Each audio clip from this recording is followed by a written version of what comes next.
I just find some. Here's something here.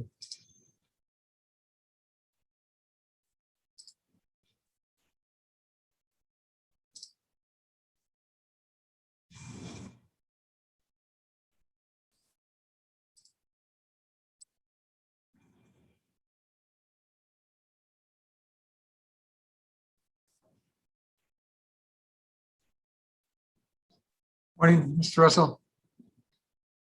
If you can unmute, please. Good morning, Your Honor. Sorry, this is only my 500th time on Zoom. Oh, no problem. No problem. So it's 9:35. The defendant is not logged on. Have you heard from the defendant at all, or? I haven't. I saw an answer was put on because I was putting a default on file when he put an answer on. If I can give the court just a little bit of context, because I'd like to ask if we can continue this, because I'm not really after Mr. Gonzalez. I'm after his insurance. Okay. He's insured with Geico for a rear end accident. And so I reach out to Geico and they say, we wouldn't be able to talk to Mr. Gonzalez yet, so we're giving you a non-cooperation coverage denial. So okay, I file suit so we can get around that. And so he files an answer, kind of handwritten, but still hasn't turned it over to his insurance. And so I don't really want to bother him. I want to get his insurance company to talk to me. So Right. I was hoping he'd show up today so I could present that as a sort of option for the court to say, dear Mr. Gonzalez, this isn't legal advice, but perhaps you'd like to talk to the insurance you pay for every month. Right. So, I mean, I'm prepared to go forward if that's what the court wants to do, but I just don't think it serves the defendant or my client very well to do that right now if we can't get his insurance involved yet. I know, I agree. I agree. So, have you reached out to him though? Does he have his contact information? He did on his answer. I want to say, let me look at my file. I can tell you what I did. I reached out to Mr. Gonzalez on February 19th and then again on March 25th through the email on that address, the Jonathan Gonzalez 19 at gmail.com. And I haven't had a response yet. I don't know if he is primarily English or Spanish speaking, so I did leave a voicemail with him, but I suppose if I now have me set it out loud, I may use a language service and leave another voicemail for him when we hang up today. Okay. Yeah, I'm looking at his answer.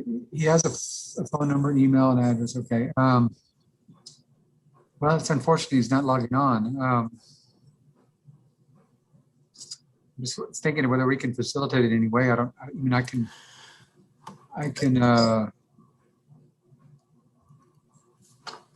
I've got other Zoom meetings. I was gonna say I could stay on here to see if he logs on, but I'm gonna have to get off here in about 15 minutes to log on to, oh, actually, no. I mean, I can leave this open to see if he logs on and direct him to you.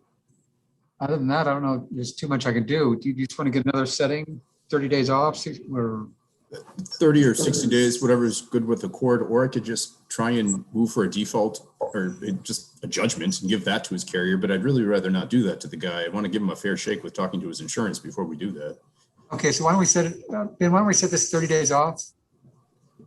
Okay, Judge, I can set it for May 18th at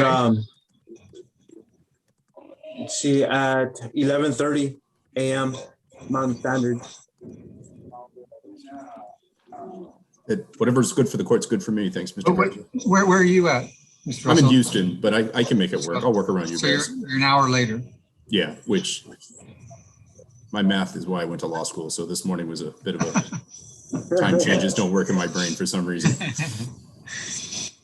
Okay, well, we'll just reset it for May 18th, and if we should contact the court, we'll kind of direct them to you if we can. I appreciate it. Will the court be issuing formal notice of the new trial setting? You will get new Zoom information. Can you, what do we send out? Right, I'll send them out a new notice, Judge, and the Zoom invite again. Okay. Okay. All right, well, thank you guys. I appreciate it. Thank You're you, welcome. Mr. Russell. Take care. Bye-bye.